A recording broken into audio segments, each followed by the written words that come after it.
Hi students, good morning to everyone. நம்ம இன்னைக்கு பார்க்க போறது 12th கம்ப்யூட்டர் அப்ளிகேஷன்ல சாப்டர் 3. ஆல்ரெடி ரெண்டு சாப்டர் பார்த்திருக்கோம். ஃபர்ஸ்ட் மல்டிமீடியா பார்த்திருக்கோம். செகண்ட் அடோப் பேஜ் மேக்கர் முடிச்சாச்சு. ஒரு லாங் லெசன் முடிச்சிட்டோம். அடுத்து third chapter introduction to database management system. Introduction to database management system. தரவுத்தள மேலாண்மை அந்த லெசன் தான் பார்க்க போறோம். டேட்டாபேஸ் மேனேஜ்மெண்ட் சிஸ்டம்னா என்ன அப்படின்னா அந்த நேம்ல இருக்கு. டேட்டாபேஸ் அப்படின்னா நம்ம தரவுகளை எல்லாம் ஒரு இடத்துல வைக்கிறோம், ஓகேவா? ஒரு இடத்துல ஸ்டோர் பண்ணி வைக்கிறோம், அதுதான் டேட்டாபேஸ். நம்ம எல்லா டேட்டாவையும் ஒரு இடத்துல தனியா ஸ்டோர் பண்ணி வைக்கிறோம், அது டேட்டாபேஸ். மேனேஜ்மெண்ட் சிஸ்டம் அப்படின்னா அந்த தரவு தளத்தை எப்படி அது பயன்படுத்துறது, எப்படி அதை நிர்வகிக்கிறது அப்படின்னு பாக்குறது டேட்டாபேஸ் மேனேஜ்மெண்ட் சிஸ்டம். எப்படி நிர்வகிக்கிறது, அது எப்படி டேட்டாவை ஸ்டோர் பண்றது, எடுக்கிறது, ஏதாவது அப்டேட் பண்றது, எல்லாத்தையும் எப்படி பண்றது அப்படிங்கறதுதான் மேனேஜ்மெண்ட், மேலாண்மை பண்றது, ஓகேவா? அதுதான் தரவுத்தள மேலாண்மை, டேட்டாபேஸ் மேனேஜ்மெண்ட் சிஸ்டம். அதுக்கு டேட்டாபேஸ் மேனேஜ்மெண்ட் சிஸ்டத்துக்கு MySQL, Oracle அதெல்லாம் எக்ஸாம்பிள்ஸா இருக்கு. எக்ஸாம்பிள் பாத்தீங்கன்னா MySQL இருக்கு, Oracle இருக்கு. இதெல்லாம் சாஃப்ட்வேர், ஓகேவா? இதெல்லாம் சாஃப்ட்வேர், ஓகே? இது MySQL, Oracle எல்லாம் சாஃப்ட்வேர். இதெல்லாம் DBMS சாஃப்ட்வேர்னு சொல்லுவோம். டேட்டாபேஸ் மேனேஜ்மெண்ட் சிஸ்டம் சுருக்கமா DBMS சொல்லுவோம். தமிழ் மீடியமும் இது தெரிஞ்சுக்கணும். DBMS. அதுக்கு எக்ஸாம்பிள் MySQL. SQL அப்படின்னா ஸ்ட்ரக்சர்டு கொரி லாங்குவேஜ். அப்ரிவேஷன்ஸ் எல்லாம் தமிழ் மீடியம் இங்கிலீஷ்ல தான் படிக்கணும். Oracle ஒண்ணு, இது ரெண்டும் இருக்கு, ஓகேவா? சரி, இன்ட்ரோடக்ஷன். இதுதான் இன்ட்ரோடக்ஷன். டேட்டாபேஸ் மேனேஜ்மெண்ட் சிஸ்டம்னா டேட்டாவை ஒரு இடத்துல நம்ம ஸ்டோர் பண்ணி வைக்கிறதுக்கு மேலாண்மை பண்றது, அதை நம்ம எப்படி நிர்வகிக்கிறது அப்படிங்கிறது தான் டேட்டாபேஸ் மேனேஜ்மெண்ட் சிஸ்டம். அது செய்யறது இந்த ரெண்டு சாஃப்ட்வேர். நிறைய சாஃப்ட்வேர் இருக்கு, அதுல ரெண்டு மெயின். ஓகே, அடுத்து அதுக்கு ஒரு டெஃபினிஷன், வரையறை என்ன அப்படின்னா a database management system is a system software. It is a system software. நம்ம லாஸ்ட் இயர் படிச்சிருக்கோம் 11th அப்ளிகேஷன் சாஃப்ட்வேர், சிஸ்டம் சாஃப்ட்வேர்னு படிச்சிருக்கோம், ஓகேவா? பயன்பாட்டு மென்பொருள், அடுத்தது அமைப்பு மென்பொருள்னு பார்த்திருக்கோம். அமைப்பு மென்பொருள்னா கம்ப்யூட்டரை எப்படி ரன் பண்றதுங்கிறதுக்கு ஒரு சாஃப்ட்வேர் வச்சிருப்போம், மென்பொருள் வச்சிருப்போம், அது சிஸ்டம் சாஃப்ட்வேர், அமைப்பு மென்பொருள்னு சொல்லுவோம். அப்ளிகேஷன் சாஃப்ட்வேர்னா ஏதோ ஒரு வேலையை ஸ்பெஷலா செய்யறதுக்காக நம்ம பயன்படுத்துறது அப்ளிகேஷன் சாஃப்ட்வேர்னு சொல்றோம். அது போல இந்த DBMS சாஃப்ட்வேர் ஒரு சிஸ்டம் சாஃப்ட்வேர். அந்த சிஸ்டத்துக்குள்ள டேட்டாவை ஸ்டோர் பண்ணி வச்சிருக்கோம், அந்த டேட்டாவை மேனேஜ் பண்றதுக்காக யூஸ் பண்றதுனால that is a system software. எதுக்காக? For creating and managing database. For creating and managing, ஒரு தரவு தளத்தை உருவாக்கவும், கிரியேட்டிங்னா உருவாக்குறது, ஒரு தரவு தளத்தை உருவாக்குறதுக்கும் மேனேஜிங் அதை நிர்வகிக்கிறதுக்கும் நம்ம யூஸ் பண்ற டேட்டாபேஸ் தான் DBMS சாஃப்ட்வேர்னு சொல்றோம். It is a system software, அமைப்பு மென்பொருள்.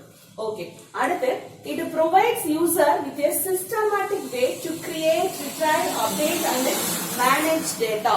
இது எதுக்காக யூஸ் ஆகுது அப்படின்னா யூசருக்கு நம்ம பயன்படுத்துறோம் இல்லையா, ப்ரோக்ராமர்ஸ், யூசர் இருக்கோம் இல்லையா, அவங்களுக்கு எந்த வகையில ஒரு டேட்டாபேஸ உருவாக்குறது, ரிட்ரைவ்னா ஒரு டேட்டாபேஸ்ல இருந்து டேட்டாவை வெளியில எடுத்துட்டு வரதுதான் ரிட்ரைவ் பண்றது. அடுத்து அப்டேட்னா ஏற்கனவே இருக்கிற டேட்டால ஏதாவது சேஞ்சஸ் பண்ண முடியும்னா பண்றது, அது அப்டேட். அண்ட் மேனேஜ் டேட்டா, இந்த மாதிரி எல்லா டேட்டாவையும் மேனேஜ் பண்றதுக்கு பேரு, இது எல்லாமே செய்யறது டேட்டாபேஸ் மேனேஜ்மெண்ட் சிஸ்டம், ஓகேவா? That is the definition. Okay, அடுத்து எவல்யூஷன் ஆஃப் DBMS எப்படி உருவாச்சு, எப்படி வந்தது அப்படின்றது எவல்யூஷன் சொல்றோம். ஃபர்ஸ்ட் 40 இயர்ஸ்க்கு முன்னாடி டேட்டாவை ஸ்டோர் பண்றதுக்கு பஞ்ச் ரெக்கார்ட் யூஸ் பண்ணாங்க, துளையிடப்பட்ட அட்டைன்னு. நம்ம ஜெனரேஷன்ஸ்ல படிச்சிருக்கோம் 11th. அதுல பஞ்ச் ரெக்கார்ட்ஸ் யூஸ் பண்ணாங்க. எதுக்கு? டேட்டாவை ஸ்டோர் பண்றதுக்கு துளையிடப்பட்ட அட்டை பயன்படுத்தினாங்க. அதுக்கப்புறம் ஃபைல்ஸ் யூஸ் பண்ணாங்க, அதுக்கப்புறம் ஃபைல்ல ஸ்டோர் பண்ணாங்க. It is predecessor of database. இந்த ஃபைல்ஸ் தான் நம்ம டேட்டாபேஸ்க்கு முன் உதாரணமா இருந்துச்சு, முதன்மையா இருந்தது. நம்ம டேட்டாபேஸ் வரதுக்கான முன் உதாரணம் இந்த ஃபைல்ஸ் தான். கோப்புகளுக்கு அப்புறம் தான் நம்ம டேட்டாபேஸ் தரவுத்தளத்தை உருவாக்கணும். அப்ப கோப்புகள் தான் நம்ம தரவுத்தளம் வரதுக்காக ஒரு முன்னோடியாக இருந்துச்சு, ஓகே. அடுத்து வேரியஸ் அக்சஸ் மெத்தட். அக்சஸ் மெத்தட்னா டேட்டாபேஸ்ல இருந்து டேட்டாவை எடுக்கிறதுக்கு நிறைய மெத்தட்ஸ் யூஸ் பண்ணாங்க. என்னென்ன மெத்தட் அப்படின்னா இண்டெக்ஸ்டு டேட்டாபேஸ், அடுத்து ரேண்டம், அடுத்து சீக்வென்சர். இண்டெக்ஸ்டு அப்படின்னா நம்ம புக்ல முன்னாடி வந்து இண்டெக்ஸ் கொடுத்திருப்பாங்க, ஒரு ஒரு லெசனுக்கு பேஜ் நம்பர் முன்னாடியே கொடுத்திருப்பாங்க. ஆட்டோமேட்டிக்கா எந்த லெசன் வேணுமோ அந்த பேஜ், அந்த டாபிக்கோட பேஜ் கொண்டு போய் டக்குன்னு முன்னாடியே உள்ள போய் பாத்துக்க முடியும். That is indexed. அப்ப உள்ள இருக்க டேட்டாபேஸ் எல்லாத்துக்கும் ஒரு இண்டெக்ஸ்ல ஒரு நம்பர் கொடுத்திருப்பாங்க. ஆட்டோமேட்டிக்கா நமக்கு தேவையான டாபிக் வேணா அந்த இண்டெக்ஸ்ல போய் பார்த்தா போதும், அந்த மாதிரி ஈஸியா பாக்குறதுக்கு. அடுத்து ரேண்டம். ரேண்டம்னா நமக்கு தேவையான டாபிக் டக்குன்னு அந்த பேஜுக்கு போய் எடுக்கிறது. ஓகேவா, வரிசையா பார்க்காம ஃபர்ஸ்ட்ல இருந்து செக் பண்ணாம நமக்கு தேவையானதை அந்த இடத்துல போய் பார்த்து எடுத்துக்கிறது ரேண்டம். சீக்வென்சல்னா நமக்கு தேவையான டாபிக் வரிசையா ஒன்னொன்னா திருப்பி திருப்பி பார்த்து தான் எடுக்க முடியும். வரிசை முறை தான் sequential.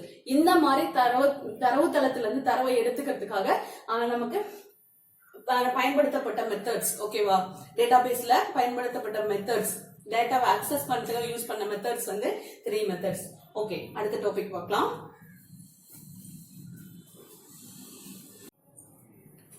Okay, next topic limitations of DBMS, database management system. வரம்புகள். இதுல என்னென்ன கஷ்டங்கள் இருக்கு, என்னென்ன வரம்புகள் இருக்கு அப்படின்னு பார்க்கலாம். Data duplication, high maintenance, security. இது 3 தான் இதோட லிமிடேஷன்ஸ் சொல்றோம். லிமிடேஷன்ஸ்னா இதுல என்னென்ன குறைகள், என்னென்ன கஷ்டங்கள் இருக்கு. இந்த டேட்டாபேஸ் மேனேஜ்மெண்ட் சிஸ்டத்தை நம்ம டேட்டாபேஸை ஸ்டோர் பண்ணி வைக்கும் போது நமக்கு என்னென்ன வந்து கஷ்டங்கள் இருக்கு அப்படின்னா டேட்டா டூப்ளிகேஷன். டேட்டா டூப்ளிகேஷன் தரவு நகல்கள். என்ன பண்ணோம் அப்படின்னா ஒரே மாதிரி டேட்டாவை வந்து திரும்ப திரும்ப திரும்ப நிறைய ஃபைல ஸ்டோர் பண்ணி வைக்க வேண்டிய நிலைமை வரும். ஓகேவா, டேட்டா டூப்ளிகேஷன். அது ஒருத்தரோட டேட்டாவே வந்து நிறைய இடத்துல ஸ்டோர் பண்ண வேண்டியிருக்கும். அது வந்து டேட்டா டூப்ளிகேஷன். அதே டேட்டாவை திரும்ப திரும்ப இல்ல, அது வந்து ஸ்பேஸ் வேஸ்ட் ஆகுது இல்லையா, மெமரி ஸ்பேஸ். அது ஒரு பிரச்சனை. அடுத்து வந்து ஹை மெயின்டெனன்ஸ். இதை வந்து பராமரிக்கிறதுக்கு, இது மெயின்டைன் பண்றதுக்கு நிறைய செலவாச்சு. ஓகேவா, காஸ்ட் வந்து அதிகமாச்சு, நிறைய செலவாச்சு. அது வந்து ஹை மெயின்டெனன்ஸ் வந்து அது ஒரு குறைதான். அடுத்து செக்யூரிட்டி, பாதுகாப்பு வந்து இல்லாம இருந்துச்சு டேட்டாபேஸ்க்கு வந்து. ஏன்னா நம்ம டேட்டாவை வந்து ஒருத்தரோட டேட்டா ஸ்டோர் பண்ணி வைக்கிறோம், நம்மளோட டேட்டா ஸ்டோர் பண்ணி வைக்கிறோம்னா அது வந்து பாதுகாப்பா யாரும் எடுக்க முடியாம பத்திரமா இருக்கணும். அந்த மாதிரி இருக்கிறதுல செக்யூரிட்டி ப்ராப்ளமும் இருந்துச்சு. இது 3 லிமிடேஷன்ஸ் ஆஃப் DBMS. இது ஒரு 3 மார்க்ல கேட்கலாம். What are the limitations of DBMS? Topic எழுதி அதுக்கு எக்ஸ்பிளனேஷன் எழுதணும். ஓகேவா, செக்யூரிட்டி வந்து கொஞ்சம் கஷ்டமா இருந்தது. இது 3. இப்போ இந்த 3 லிமிடேஷன்ஸும் மீறி நம்ம நல்லபடியா ஒரு டேட்டாபேஸை உருவாக்கணும் அப்படின்னா அதுதான் வந்து அதனுடைய 2 டேட்டாபேஸ் வந்து உருவாக்கியிருந்தாங்க. கொஞ்சம் இந்த லிமிடேஷன்ஸ் எல்லாம் இல்லாம இருந்துச்சு. என்ன அப்படின்னா relational DBMS, relational database management system, object database management system. ரிலேஷனா உறவு நிலை தரவுத்தள மாதிரி. ஓகே, உறவு நிலை தரவுத்தளம். இது வந்து ஆப்ஜெக்ட் டேட்டாபேஸ் மேனேஜ்மெண்ட் சிஸ்டம்னா பொருள் நோக்கு தரவுத்தளம். பொருள் தரவுத்தளம், ஆப்ஜெக்ட் டேட்டாபேஸ் மேனேஜ்மெண்ட் சிஸ்டம், பொருள் தரவுத்தளம். இந்த ரெண்டும் தான் வந்து இந்த லிமிடேஷன்ஸ் இல்லாம நமக்கு ஒரு DBMS உருவாக்க முடிஞ்சிச்சு. அதுதான் இதனுடைய கான்செப்ட், அதனுடைய கருத்துக்கள். ஓகே, அடுத்தது acid properties. Acid properties, acid பண்புகள்னு சொல்லுவோம். அந்த ஆசிட்க்கு அப்ரிவேஷன் இருக்கு. A for atomicity, A for atomicity, C for consistency, C for consistency. அடுத்து I for isolation, I for isolation, D for durability, D for durability. என்ன அப்படின்னா ஆட்டோமிசிட்டினா அணுக்கோப்பு. ஆட்டோமிசிட்டினா அணுக்கோப்பு. நம்ம ஒரு டேட்டாவை அனுப்புறோம் அப்படின்னா இங்க இருந்து அனுப்புற டேட்டா ஒருத்தருக்கு போய் சேருது அப்படின்னா ஒண்ணு ஃபுல்லா எல்லா டேட்டாவும் அனுப்புனது ஃபுல்லா போய் சேரணும், இல்ல எதுவுமே போகக்கூடாது. பாதி போய் பாதி போகாம இருக்க கூடாது இல்லையா. இப்போ வந்து நம்ம ஒருத்தருக்கு ஃபைல் சென்ட் பண்றோம், என்ன ஆகும், ஃபைல் பாதி சென்ட் ஆகி பாதி சென்ட் ஆகாமலாம் இருக்காது, சென்டிங் ஃபெயில்டுன்னு தான் வரும். ஓகேவா, ஒன்னு ஃபுல்லா சென்ட் ஆடுன்னு சென்டிங் ஃபெயில்டுன்னு வந்துடும். அந்த மாதிரி இருக்கணும். பாதி சென்ட் ஆகி பாதி ஃபைல் போகாம இருந்துச்சுன்னா அது பிரச்சனை. போச்சா போகலையா நமக்கும் தெரியாது, அவங்களுக்கு இவ்வளவுதான் இருக்கும் போல அப்படின்னு நினைச்சுப்பாங்க இல்லையா, பாதி சென்ட் ஆயிடுச்சுன்னா. அந்த மாதிரி இல்லாம ஒன்னு சென்ட் ஆகணும் இல்லைன்னா ஆகக்கூடாது. அப்ப ஃபுல்லா ஆகணும் இல்லைன்னா ஆகக்கூடாது. All or nothing, all or nothing. முழுசா இருக்கணும் இல்லனா போகவே கூடாது. அதுதான் வந்து ஆட்டோமிசிட்டி, அணுக்கோப்பு அப்படிங்கிறது. அடுத்தது வந்து கன்சிஸ்டன்சி. கன்சிஸ்டன்சி மீன்ஸ் நிலைத்தன்மை. கன்சிஸ்டன்சி மீன்ஸ் நிலைத்தன்மை. இப்போ ஒரு டேட்டாபேஸ்ல நம்ம ஒரு சேஞ்சஸ் பண்றோம்னு வச்சுக்கோங்க. ஒருத்தரோட டேட்டாவே வந்து 2-3 இடத்துல 2-3 ஃபைல்ஸ் ஸ்டோர் பண்ணி வச்சிருக்கோம், 2-3 டேபிள்ல ஸ்டோர் பண்ணி வச்சிருக்கோம். இப்போ ஒரு இடத்துல அவங்களோட டேட்டால ஒரு சேஞ்சஸ் பண்றோம். ஒருத்தருக்கு வந்து ஜாப்ல இருக்கவங்களுக்கு இன்கிரிமெண்ட் போட்டாங்க. இன்கிரிமெண்ட் போட்டோம்னா அவங்களோட சேலரியில இன்கிரிமெண்ட் நம்ம காமிக்கணும். அப்பதான் அவங்களுக்கு பேபிள் கொடுக்கும் போது நமக்கு வந்து அவங்களோட இன்கிரிமெண்ட் சேலரி கிடைக்கும். அப்ப நம்ம இன்கிரிமெண்ட் கொடுக்கும் போது ஒரு இடத்துல அந்த சேஞ்சஸ் பண்ணனா அடுத்தடுத்த ஃபைல்ஸ் அவங்களோட டேட்டா எந்த இடத்துல எல்லாம் இருக்கோ எல்லா இடத்துலயும் என்ன ஆகணும், அந்த சேஞ்சஸ் நடக்கணும். தட் இஸ் கன்சிஸ்டன்சி, நிலைத்த தன்மையா இருக்கணும். ஓகேவா? ஒரு இடத்துல சேஞ்சஸ் பண்ணா அந்த சேம் ஃபைல்ஸ் எங்கெங்க இருக்கோ எல்லா இடத்துலயும் தானா சேஞ்ச் ஆகணும். That is consistency. அடுத்து ஐசோலேஷன். ஐசோலேஷன் மீன்ஸ் தனித்த நிலை. ஐசோலேஷன் மீன்ஸ் தனித்த நிலை. இப்போ வந்து ஒரே டேட்டா பேஸ வந்து நிறைய பேர் வந்து யூஸ் பண்ணலாம். ஒரே டேட்டாவை வந்து நிறைய பேர் என்ன பண்ணலாம், யூஸ் பண்ண. இப்போ வந்து உங்க ஒரு கிளாஸ்க்கு வந்து 5 டீச்சர்ஸ் வராங்க. 5 டீச்சர்ஸ் வந்தாங்கன்னா உங்களோட நேம், உங்களோட சப்ஜெக்ட் மார்க் வந்து 5 டீச்சர்ஸ்மே ரைட் பண்ணுவாங்க. உங்களோட நேம், உங்களோட அட்ரஸ், டேட் ஆஃப் பர்த் எல்லாமே 5 டீச்சர்ஸும் ரைட் பண்ணுவாங்க. ஆனா அவங்களோட சப்ஜெக்ட் மார்க்ஸ் மட்டும் தான் மாறும். அப்ப உங்களோட டீடைல்ஸ் ஃபுல்லாவே சேம் டீடைல்ஸ் 5 டீச்சர்ஸ் 6 சப்ஜெக்ட்னா 6 டீச்சர்ஸும் எழுதுவாங்க. சோ ஒருத்தரும் ஒரு மாதிரி எழுதிடக்கூடாது, எல்லாத்துக்கும் ஒரே மாதிரி டீடைல்ஸா இருக்கணும். தட் இஸ் ஐசோலேஷன், தனித்த நிலை. எல்லாருக்கும் ஒரே மாதிரி இருக்கணும். ஓகேவா? உங்களோட பேரு, உங்களோட அட்ரஸ்னா 6 டீச்சர்ஸும் அதே மாதிரி எழுதிருக்கணும், சேமா இருக்கணும் எல்லாரும் யூஸ் பண்ணும் போது. சரியா? அடுத்தது டியூரபிலிட்டி, நீடித்த திறன். இப்போ ஒரு டேட்டாவை ஸ்டோர் பண்ணி வச்சோம்னா 10 வருஷம் கழிச்சு எடுத்து பார்த்தாலும் அந்த டேட்டா அப்படியே பத்திரமா இருக்கணும். ஓகேவா? எந்த பாதிப்பும் இல்லாம எந்த மாற்றங்களும் இல்லாம எப்படி ஸ்டோர் பண்ணுமோ அப்படியே இருக்கணும். தட் இஸ் த டியூரபிலிட்டி, நீடித்த திறன். இந்த ஆசிட் ப்ராப்பர்ட்டிஸ் இருந்துச்சுன்னா மட்டும்தான் ஒரு டேட்டாபேஸ் ஒரு நல்ல டேட்டாபேஸா இருக்கும். ஓகேவா? டிபிஎம்எஸ் டேட்டாபேஸ் மேனேஜ்மெண்ட் சிஸ்டம் ஒரு தரவுத்தளமா இருந்துச்சுன்னா இந்த ஆசிட் ப்ராப்பர்ட்டிஸை ஃபாலோ பண்ணிருந்தா மட்டும்தான் அது நல்ல தரவுத்தளமா இருக்கும். அதுக்காக தான் இதை சொல்றேன். இந்த ஆசிட் ப்ராப்பர்ட்டிஸ் ஒரு 3 மார்க்ல கேட்கலாம். இதை நானே எக்ஸ்பிளைன் பண்ணும். ஓகேவா? அடுத்த டாபிக் போலாம். Next database management system models, தரவுத்தள மாதிரி. டேட்டாபேஸ் மேனேஜ்மெண்ட்ல என்னென்ன மாடல்ஸ் இருக்கு அப்படின்னு சொல்லி பார்க்கலாம். அதுல ஃபர்ஸ்ட் வந்து hierarchical database model. Hierarchical database model படிநிலை தரவுத்தள மாதிரி. ஹைரார்கிக்கல் டேட்டாபேஸ் மாடல்னா படிநிலை தரவுத்தள மாதிரி. அதுல இத வந்து உருவாக்குனவங்க வந்து IMS அண்ட் IBMS, இவங்க 2 பேரும் தான். இந்த 2 கம்பெனிஸ் தான் என்ன பண்ணாங்க, ஃபர்ஸ்ட் டிபிஎம்எஸ் உருவாக்குனாங்க. ஓகேவா? ஃபர்ஸ்ட் டிபிஎம்எஸ் உருவாக்குனாங்க. இன்டர்நேஷனல் பிசினஸ் மெஷினும் இன்ஃபர்மேஷன் மேனேஜ்மெண்ட் சிஸ்டம். IMSனா இன்ஃபர்மேஷன் மேனேஜ்மெண்ட் சிஸ்டம், IBMனா இன்டர்நேஷனல் பிசினஸ் மெஷின். இந்த 2 கம்பெனிஸ் தான் ஃபர்ஸ்ட் டிபிஎம்எஸ் உருவாக்குனாங்க. ஓகேவா? அடுத்தது இது வந்து எப்படி இருக்கும் அப்படின்னா பேரண்ட் சைல்டு ரிலேஷன்ஷிப். அப்பா மகன் உறவு இருக்கு இல்லையா, தந்தை மகன் உறவு இருக்கு இல்லையா, அந்த மாதிரி பேரண்ட் சைல்ட் ரிலேஷன்ஷிப் அது மாதிரி இருக்கும். ஓகேவா? அடுத்து ட்ரீ லைக் ஸ்ட்ரக்சர். ஒரு ட்ரீயோட ஸ்ட்ரக்சர் இருக்கும்ல, மேல அதனுடைய கிளை, அந்த கிளைக்கு ஒரு கிளை, அந்த மாதிரி இருக்கும் இல்லையா, அது மாதிரி இருக்கும். இந்த படம் எக்ஸ்பிளைன் பண்ணும்போது தெரியும். ஓகே. லைக் அஸ் டேபிள்ஸ் இன் ரிலேஷனல் மாடல். ரிலேஷனல் மாடல்ல நம்ம டேபிளா ஸ்டோர் பண்ணுவோம் டேட்டாவை. இதுல வந்து ட்ரீ லைக் ஸ்ட்ரக்சர்ல பேரண்ட் சைல்ட் ரிலேஷன்ஷிப்ல ஸ்டோர் பண்றோம். அதே போலதான் இருக்கும். அதுல ஒரு டேபிள் ஒரு ரெக்கார்டு வந்து ஒரு ரோ வந்து ஒரு ரெக்கார்டுன்னு சொல்லுவோம். இங்கேயும் அதே மாதிரி ஒரு ரெக்கார்ட ஒரு ரோன்னு தான் சொல்லுவோம். ஓகேவா? அதே மாதிரி தான் இருக்கும். அடுத்து individual records equal to rose, அது மாதிரி தான் இருக்கும். ஓகே. இதுல எப்படி இருந்துச்சு அப்படின்னா லெஸ் ரிடண்டன்ட். ரிடண்டன்ட்னா என்ன அர்த்தம் அப்படின்னா ஒரே டேட்டாவை திரும்ப திரும்ப ஸ்டோர் பண்றது அது ஒரு லிமிடேஷன்ஸா சொன்னல, அது ஒரு வரம்பா சொன்ன, குறையா சொன்ன, அந்த குறை இல்லாம லெஸ் ரிடண்டன்ட் இருந்துச்சு. இந்த டேட்டாபேஸ் மாடல்ல கம்மியா, நான் அந்த மாதிரி அதிகமா வந்து ரிப்பீட்டடா ஒரே டேட்டாவை ஸ்டோர் பண்றது கிடையாது, அது வந்து குறைவா இருந்துச்சு. அடுத்து வந்து எஃபிஷியன்ட் சர்ச். எஃபிஷியன்ட் சர்ச்னாவே தேடுறது. ஒரு டேட்டாபேஸ்க்குள்ள டேட்டாவை சீக்கிரமா தேடி எடுத்தா அதுதான் ஒரு நல்ல டேட்டாபேஸ் மேனேஜ்மெண்ட் சிஸ்டமா சொல்லுவோம். அது மாதிரி எஃபிஷியன்ட் சர்ச் பண்றது, தேடுறது வந்து நல்லா பண்ணி கொடுத்துச்சு இதுல. அடுத்து வந்து டேட்டா இன்டெகிரிட்டி. டேட்டா இன்டெகிரிட்டினா ஒரு டேட்டாபேஸ் ஒரு டேபிள்ல இருந்து இன்னொரு டேபிளுக்கு கனெக்ஷன் கொடுக்கிறது. இதுல இருந்து இது எடுத்துக்க முடியும், இதுல இருந்து இது எடுத்துக்க முடியும், அந்த மாதிரி டேட்டா இன்டெகிரிட்டி. அதுக்குள்ள ஒரு இணைப்பு இருந்துச்சு, அது இருந்தது. செக்யூரிட்டியும் இருந்துச்சு. ஓகே. அந்த லிமிடேஷன்ஸ் வந்து குறைவா தான் இருந்துச்சு. ஓகேவா? அடுத்தது அதனுடைய ஒரு பிக்சர் போட்டு எக்ஸ்பிளைன் பண்ணிருக்காங்க பாருங்க. ஒரு கம்பெனி, அந்த கம்பெனில யூசர் இருப்பாங்க, மெஷின்ஸ் இருக்கும், டிவைசஸ் இருக்கும். அந்த கம்பெனியோட அப்ளிகேஷன்ஸ் பயன்பாடுகள் என்னென்னவோ அது இருக்கும். ஒன்னொன்னுக்கும் தனித்தனியா ஒரு டேட்டாபேஸ் போட்டிருப்பாங்க. அந்த யூசர்ங்கிற டேட்டாபேஸ்ல என்னென்ன இருக்கும் அப்படின்னா அந்த யூசர் மார்க்கெட்டிங் எப்படி பண்றாங்க அப்படிங்கிறது இருக்கும். அவங்களோட பர்சனல் டீடைல்ஸ் இருக்கும். அவங்களோட சேலரி, அவங்களோட ஃபேமிலி பத்தி என்னென்ன அவங்களுக்கு இன்சூரன்ஸ் இருக்கா அந்த மாதிரி பர்சனல் டீடைல்ஸ் தனியா இருக்கும். அவங்க மார்க்கெட்டிங் டெய்லி எவ்வளவு பண்றாங்க, எந்த பெர்சன்டேஜ் பண்ணிட்டு வராங்க அப்படிங்கிறது மார்க்கெட்டிங்ல இருக்கும். அதே மாதிரி மெஷின்ஸ்ல என்னென்ன டைப் ஆஃப் மெஷின்ஸ் இருக்குன்னு அதுல இருக்கும். அடுத்து டிவைசஸ், என்னென்ன டிவைசஸ் வச்சிருக்கோம் நம்ம கம்பெனில அது தனியா. அதோட அப்ளிகேஷன்ஸ், என்னென்ன டைப் ஆஃப் அப்ளிகேஷன்ஸ் நம்ம கொடுக்கறோம் அப்படின்றது இதுல இருக்கும்.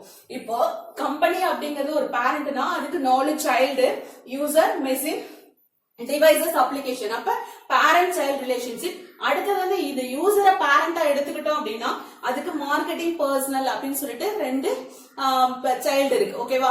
அந்த சைல்டுக்கு அதுக்குள்ள என்னென்ன இருக்கு அப்படின்றத வரிசையா சொல்றோம். ஓகே, இந்த ரவுண்ட் ஓவல் ஷேப்ல போட்டிருக்கிறது வந்து கண்டெய்னர்னு சொல்றோம். இது 4 பத்தின விஷயங்களும் அந்த கம்பெனியோட டீடைல்ஸ் தான். இது 4மே இந்த கம்பெனியோட டீடைல்ஸ். இது வந்து கண்டெய்னர். இந்த ரவுண்ட் போட்டிருக்கிறது ஆப்ஜெக்ட். இப்போ வந்து இந்த மார்க்கெட்டிங்ல என்னென்ன டீடைல்ஸ் ஒரு யூசரை பத்தி அந்த ஆப்ஜெக்ட், அந்த ரவுண்ட் போட்டிருக்கிறது ஆப்ஜெக்ட். அது வரிசையா எத்தனை யூசரோ அத்தனை பேர்த்துக்கும் இருக்கும். அதே மாதிரி என்னென்ன மெஷின்ஸ் இருக்குன்னு வரிசையா இருக்கும், என்னென்ன டிவைசஸ் இருக்குன்னு வரிசையா இருக்கும். இது பேரண்ட் சைல்ட் ரிலேஷன்ஷிப்ல இருக்கு. அடுத்து வந்து அடுத்த டேட்டாபேஸ் மாடல் பார்க்கலாம். நெக்ஸ்ட் ஃபர்ஸ்ட் ஹைரார்கிக்கல் மாடல் பார்த்தோம். அடுத்தது வந்து நெட்வொர்க் மாடல், வலையமைப்பு மாதிரி network model. First developed was, யார் ஃபர்ஸ்ட் டெவலப் பண்ணாங்க அப்படின்னா இன்டகிரேட்டட் டேட்டா ஸ்டோர். இன்டகிரேட்டட் முதல்ல நெட்வொர்க் மாடல் என்ன பண்ணாங்க, ஐடிஎஸ் தான் வந்து முதல்ல கண்டுபிடிச்சாங்க. இன்டகிரேட்டட் டேட்டா ஸ்டோர் அப்படிங்கறத உருவாக்குனாங்க. அடுத்து it is similar to hierarchical model. இது வந்து அந்த ஹைரார்கிக்கல் மாடல் பார்த்தோம் இல்லையா, அதே போலதான் இருக்கும். பட் ஸ்லைட் டிஃபரன்ஸ் என்ன அப்படின்னா அது ஒரு பேரண்ட்டுக்கு, ஒரு சைல்டுக்கு ஒரே ஒரு பேரண்ட் தான் இருப்பாங்க. ஒரு சைல்டுக்கு ஒரே ஒரு பேரண்ட் தான் இருப்பாங்க. பார்த்துருப்பீங்க, முன்ன படம் போட்டோம் இல்லையா, ஏன்னு ஒருத்தவங்க இருக்காங்கன்னு வச்சுக்கோங்க. அவங்களுக்கு பி, சின்னு 2 சைல்டு, அந்த பிக்கு சிக்கு 2 சைல்டு இருப்பாங்க. இவங்க பேரண்டா இருக்கும் போது இப்படிதான் பார்த்தோம் இல்லையா. இதுதான் hierarchical model, tree like structure. Parent, child அந்த மாதிரி கொடுத்தோம். ஓகேவா? அப்ப ஒரு சைல்டுக்கு ஒரே ஒரு சிங்கிள் பேரண்ட் தான். இப்ப இந்த சைல்டு எடுத்துக்கிட்டா பி மட்டும் தான் பேரண்ட், இந்த பி எடுத்துக்கிட்டா ஏ மட்டும் தான் பேரண்ட், இப்படி இருந்துச்சு. ஆனா வந்து இந்த நெட்வொர்க் மாடல்ல ஒரு சைல்டுக்கு ஒரு பேரண்ட் இல்லாம 2 பேரண்ட் இருக்கிற மாதிரி இருக்கும். ஓகேவா? அந்த மாதிரி இருக்கதான் நெட்வொர்க் மாடல். ஒரு சிமிலர் டு ஹைரார்கிக்கல் மாடல் எப்படி இருக்கும் அதே மாதிரிதான் இருக்கும். ஸ்லைட் டிஃபரன்ஸ் என்னன்னா இது வந்து மெனி டு மெனி ரிலேஷன்ஷிப். இது வந்து 1 to many, ஒருத்தருக்கு 2 பேர், 1 to many relationship. But hierarchical மாடல்ல பாத்தீங்கன்னா many to many relationship வரும். இது 1 மார்க்ல கேட்கலாம். ஹைரார்கிக்கல் மாடல்ல வந்து 1 to many relationship, நெட்வொர்க் மாடல்ல many to many relationship use பண்ணிருப்பாங்க. ஓகேவா? அடுத்தது each member can have more than one owner. இப்ப பாருங்க, இதுக்கு வந்து B க்கு எடுத்துக்கிட்டீங்கன்னா ஒரே ஓனர் தான், C க்கு எடுத்தாலும் ஒரே ஓனர் தான். இங்க இருந்து எடுத்துட்டாலும் இவங்க B மட்டும் தான் ஓனர். ஆனா இங்க பாத்தீங்கன்னா இந்த டிபார்ட்மெண்ட் A க்கு ஏபிசி காலேஜ், இப்ப ஸ்டூடெண்ட்க்கு எடுத்தீங்கன்னா 2 ஓனர், 2 பேரண்ட் இருக்கிற மாதிரி காமிச்சிருக்காங்க. இதுதான் மெனி டு மெனி ரிலேஷன்ஷிப் சொல்றாங்க. 2 பேரண்ட் இருக்கிற மாதிரி சொல்றது இதுதான் வந்து மோர் தென் 1 ஓனர், 2 பேர் இருக்கிற மாதிரி. ஓகேவா? இவங்களோட சைல்டு இவங்க அப்படிங்கிற மாதிரி. That's all. It has 3 components. இதுல வந்து 3 காம்போனன்ட்ஸ் இருக்கு. என்னென்ன அப்படின்னா network schema, sub schema, language. வலையமைப்பு திட்டம், துணை திட்டம், மொழி. இது 3 இருக்கும். இதுதான் 3 காம்போனன்ட்ஸ். இதுல இருக்கிற பகுதிகள் என்னென்ன அப்படின்னு. நெட்வொர்க் ஸ்கீமா அப்படின்னா என்னன்னா இந்த மாடலோட ஸ்ட்ரக்சர், இந்த டேட்டா ஸ்ட்ரக்சர் இருக்கு இல்லையா, அதுதான் வந்து நெட்வொர்க் ஸ்கீமான்னு சொல்றோம். ஸ்ட்ரக்சர்னா அதனுடைய தோற்றம். ஓகேவா? அது பார்க்க தோற்றம் வந்து எப்படி இருக்கு. இப்ப ஏபிசி காலேஜ், அதுல department A, college library, student. இத பாத்தீங்கன்னா காலேஜ்ல டிபார்ட்மெண்ட் இருக்கும், அடுத்தது காலேஜ் லைப்ரரி இருக்கும். ஒரு ஸ்டூடெண்ட்டும் ஒரு டிபார்ட்மெண்ட்ல இருப்பாங்க, அதே மாதிரி லைப்ரரி மெம்பரா இருக்கலாம். ஓகேவா? இந்த ஸ்ட்ரக்சர் பார்க்கும் போதே தெரியுது என்னென்ன இருக்கு, என்னென்ன டேட்டாபேஸ் இருக்கு அப்படிங்கிறது. காலேஜ்னு ஒரு டேட்டாபேஸ் இருக்கு, அதுக்குள்ள டிபார்ட்மெண்ட் ஒரு டேட்டாபேஸ் இருக்கு, அதுக்குள்ள காலேஜ் லைப்ரரின்னு ஒரு டேட்டாபேஸ் இருக்கு, அதுல ஸ்டூடெண்ட் ஒரு டேட்டாபேஸ் இதுல கனெக்ட் ஆயிருக்காங்க அப்படின்னு பார்த்தோன்னே தெரியுது இல்லையா. இந்த வெளி தோற்றம் பார்க்கறதுக்கு எப்படி இருக்கோ அதுதான் வந்து நெட்வொர்க் ஸ்கீமா, வலையமைப்பு திட்டம். அடுத்து வந்து சப் ஸ்கீமா, துணை திட்டம். சப் ஸ்கீமானா என்ன அப்படின்னா இதுல பாக்குறதுக்கு எப்படி இருக்கு, வியூல பாக்குறதுக்கு வியூ பண்ணும்போது எப்படி இருக்கு, ஸ்ட்ரக்சரா எப்படி இருக்கு, அடுத்து வியூ பண்ணும்போது எப்படி இருக்கு அப்படிங்கறத சப் ஸ்கீமான்னு சொல்றோம். அடுத்து லாங்குவேஜ், என்ன லாங்குவேஜ் யூஸ் பண்றோம், என்ன சாஃப்ட்வேர் யூஸ் பண்ணி இந்த டேட்டா பேஸை வந்து நம்ம இது பண்றோம் அப்படிங்கிறது தான் வந்து லாங்குவேஜ். ஓகேவா? இது வந்து நெட்வொர்க் மாடல். அடுத்து இன்னும் 2 மாடல் இருக்கு, பார்க்கலாம். நெக்ஸ்ட் ரிலேஷனல் மாடல், உறவுநிலை மாதிரி. ரிலேஷனல் மாடல் எப்பவுமே டேபிள்ல ரோஸ் அண்ட் காலம்ஸ் ஸ்டோர் பண்ணிருக்கோம். டேபிள்ஸ்ல ரோஸ் அண்ட் காலம்ஸ் அது ஆல்ரெடி தெரிஞ்சிருக்கும் உங்களுக்கு. ஒரு டேபிள் இருக்குன்னா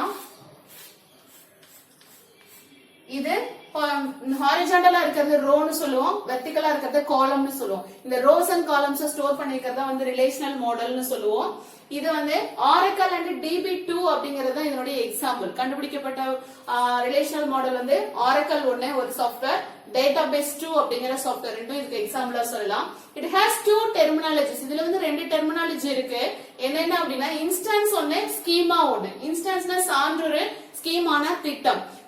இன்ஸ்டன்ஸ்னா சான்றுருனா என்ன அப்படின்னா இந்த டேபிள்ல ரோஸ் அண்ட் காலம்ஸ் ஸ்டோர் ஆயிருக்குல்ல, அந்த ரோஸ் அண்ட் காலம்ஸ் எத்தனை ரோ எத்தனை காலம் இருக்கு அதோட ஸ்ட்ரக்சர் தான் வந்து சான்றுரு, இன்ஸ்டன்ஸ் சொல்றோம். ஸ்கீமா அப்படிங்கிறது இந்த ரோஸ்ல இருக்க ஆப்ஜெக்ட் வந்து ஒன்னொன்னு என்ன டேட்டா அப்படின்றது இன்டிஜரா ஸ்ட்ரிங்கா அப்படிங்கிறது என்ன டேட்டா அப்படின்னு சொல்றதுதான் வந்து என்ன டைப் ஆஃப் டேட்டா அப்படின்னு சொல்றதுதான் வந்து ஸ்கீமா. இப்ப பாத்தீங்கன்னா 3 டேபிள் இருக்கு. ஒன்னு மெம்பர் டேபிள், ஒன்னு மெம்பர் குரூப், ஒன்னு குரூப் டேபிள் இருக்கு. இதுல ஐடி, மெம்பரோட ஐடி வந்து இன்டிஜர். நம்ம ஏற்கனவே ஜாவா ஸ்கிரிப்ட்ல படிச்சிருக்கோம். டேட்டா என்னென்ன டேட்டா டைப்னு படிச்சிருக்கோம், இன்டிஜர் படிச்சிருக்கோம், ஸ்ட்ரிங் படிச்சிருக்கோம், நியூமரிக் படிச்சிருக்கோம் இல்லையா. அந்த மாதிரி டேட்டா வந்து இன்டிஜர். இன்டிஜர்னா நம்பர்ஸ் யூஸ் பண்றது, ஹோல் நம்பர்ஸா யூஸ் பண்றது. ஓகேவா? ஃப்ளோட்டிங் அப்படின்னா பாயிண்ட்டுக்கு அப்புறம் வர்றது, இன்டிஜர்னா வந்து ஹோல் நம்பரா யூஸ் பண்றது. ஓகேவா? அந்த ஐடி வந்து இன்டிஜரா தான் இருக்கும். இன்டிஜர். ஃபர்ஸ்ட் நேம், எஃப் நேம்னா ஃபர்ஸ்ட் நேம், அது வந்து ஸ்ட்ரிங். ஸ்ட்ரிங்னா எப்பவுமே கேரக்டர்ஸ் டபுள் கோட்ஸ்குள்ள கொடுக்கிறது ஸ்ட்ரிங்னு சொல்லுவோம். நம்மளோட நேம் ஸ்ட்ரிங்ல தான் கொடுக்கணும். லாஸ்ட் நேம் ஸ்ட்ரிங், நம்ம mail ID string, set of characters enclosed in double quotes, it is a string. அந்த டபுள் கோட்ஸ்குள்ள செட் ஆஃப் கேரக்டர்ஸ் கொடுத்ததா அதுதான் வந்து ஸ்ட்ரிங்னு சொல்லுவோம். சரியா? இது 3மே ஸ்ட்ரிங். இந்த மெம்பர்ங்கிற குரூப்ல பாருங்க, மெம்பரோட ஐடி இன்டிஜர், குரூப்போட ஐடி இன்டிஜர். குரூப்ல வந்து அதனுடைய ஐடி இன்டிஜரா இருக்கு. இப்போ இத வச்சு இந்த டேட் இங்க பாருங்க, இந்த குரூப்ல ஐடி இன்டிஜர் இருக்கு இல்லையா, இந்த ஐடி குரூப் ஐடி இங்க இருக்கு. இத வச்சு இந்த டேட்டா எடுக்கலாம், இத வச்சு இந்த டேட்டா எடுக்கலாம், அந்த மாதிரி எடுத்துக்கலாம். ஓகேவா? இதனுடைய ரிலேஷன்ஷிப், ஒரு டேட்டாவுக்கும் ஒரு டேபிளுக்கும் ரிலேஷன்ஷிப் இருக்கு. ஏன்னா இதுல மெம்பரோட ஐடி இருக்கு, இதுல மெம்பரோட ஐடி இருக்கு. அப்ப இது ரெண்டையும் வச்சு இதுல இருக்கிற டேட்டா ஃபுல்லா எடுத்துக்க முடியும். இப்ப இந்த ஐடி இருந்துச்சுன்னா குரூப்போட ஐடி வச்சு இந்த ஐடியை வச்சு அந்த குரூப்ல இருக்கிற மெம்பர்ஸ் எல்லாம் நம்மளால எடுக்க முடியும். அதுதான் ரிலேஷனல் டேட்டா மாடல். ஓகேவா? உறவுநிலை மாதிரி. ஓகேவா? அடுத்த டேட்டா மாடல் பார்க்கலாம்.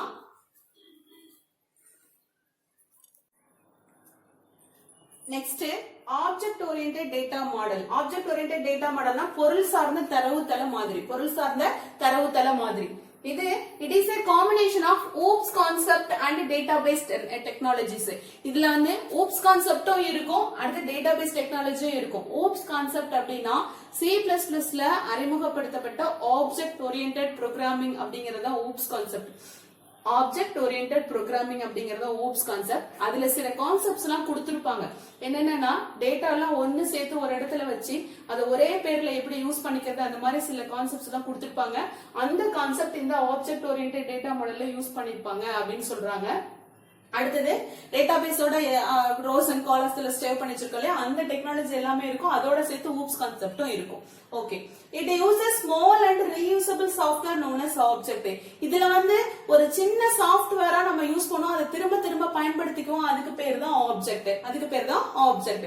ஒரு எக்ஸாம்பிளுக்கு சொல்லணும் அப்படின்னா, ஒரு காருங்கிற ஒரு ஆப்ஜெக்ட் இருக்கு அப்படின்னா அந்த ஆப்ஜெக்டுக்குள்ள அந்த காரோட கலரு, அந்த காரோட மாடலு, அந்த காரோட ரேட்டு, இது எல்லாமே அதுக்குள்ளாரே அடங்கி இருக்கும். கார் அப்படிங்கிறதுக்குள்ளாரே என்ன இருக்கும், அது ஒரு ஆப்ஜெக்ட். காருங்கிறது ஒரு ஆப்ஜெக்ட்னா அந்த காருக்குள்ளார என்னென்ன இருக்கும், அந்த ஆப்ஜெக்ட்குள்ள அந்த காரோட கலரு, அந்த காரோட ரேட்டு, அந்த காரோட கம்பெனி, அந்த கார் என்ன நேம் அப்படிங்கிறது, என்ன டைப் ஆஃப் கார் அப்படிங்கிறது, 3 விஷயங்கள் அதுக்குள்ள அடங்கி இருக்கும். அதுதான் ஆப்ஜெக்ட். அந்த ஆப்ஜெக்ட் அந்த காருங்கிற சின்ன விஷயத்துக்குள்ள இவ்வளவு விஷயங்கள் 3 சேர்த்து வச்சிருக்கோம். அதுதான் வந்து ஸ்மால் அண்ட் ரீயூசபிள், திரும்ப திரும்ப பயன்படுத்திக்கலாம். ஓகேவா? அடுத்து இது எப்படி நம்ம பிக்சர் ரெப்ரசன்டேஷன்ல கொடுப்போம் அப்படின்னா, இப்ப சேல் பர்சன் ஒருத்தர் இருக்காரு, ஓகேவா, விக்கிறவங்க, ஓகேவா, சேல் பர்சன் இருக்காங்க. அவங்களுக்கு நேம், ஏஜ், சேலரி இருக்கும். ஓகேவா? இப்ப சேல்ஸ் பர்சன் அப்படின்னு ஒரு ஆப்ஜெக்ட்னா அந்த ஆப்ஜெக்ட்குள்ள அவங்களோட நேம், ஏஜ், சேலரி இருக்கு. அதே மாதிரி அவங்க ஒரு டிபார்ட்மெண்ட்டுக்குள்ள ஒர்க் பண்ணுவாங்க. அந்த டிபார்ட்மெண்ட்டுக்கு ஒரு நேம் இருக்கும், அதுக்கு ஒரு பட்ஜெட் இருக்கும். அதே மாதிரி அந்த சேல் பர்சனுக்கு அட்ரஸ் இருக்கும். ஓகேவா, எங்க இருக்காங்க அப்படிங்கறது அட்ரஸ் இருக்கும். அதே மாதிரி அவங்களுக்கு ஒரு அக்கவுண்ட் இருக்கும். அதே மாதிரி ஆர்டர்ஸ் இருக்கும், என்னென்ன சேல் பண்றாங்க அப்படிங்கிற ஆர்டர்ஸ் இருக்கும். இது எல்லாமே ஒரு சேல் பர்சனோட டீடைல்ஸ் தான். இப்ப இந்த MN என்ன அப்படின்னா மெனி டு மெனி ரிலேஷன்ஷிப் சொல்றதுக்கு தான் MN. ஒன் இருந்துச்சுன்னா ஒன் டு மெனி, ஒன்னு N இருந்துச்சுன்னா ஒன் டு மெனி. இது வந்து மெனி டு ஒன். ஓகேவா, நிறைய பேர்த்தோட அட்ரஸ் ஒருத்தருக்கு ஒரு அட்ரஸ் தான் இருக்கும். ஆனா நிறைய பேர் சேல் பர்சன் இருக்காங்க இல்லையா, அதனால மெனி டு ஒன். இது மெனி டு மெனி அப்படின்னா நிறைய சேல் பர்சன்ஸ் டிபார்ட்மெண்ட்டும் நிறைய இருக்கும் அப்படிங்கிறதுக்கு தான் மெனி டு மெனி. அடுத்தது அக்கவுண்ட்ல வந்து ஒண்ணுதான் இருக்கும், எல்லா பர்சனுக்கும் இருக்கனால ஒன் டு மெனி. அதுதான் என்னங்கிறது, அதுதான் மெனிங்கிறதுக்கு தான் என்னும்.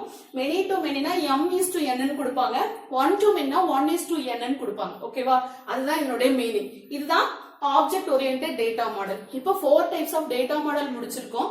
இன்னைக்கு இந்த டாபிக் போதும். இதுக்கான இம்பார்ட்டன்ட் क्वेश्चंस பார்ப்போம்.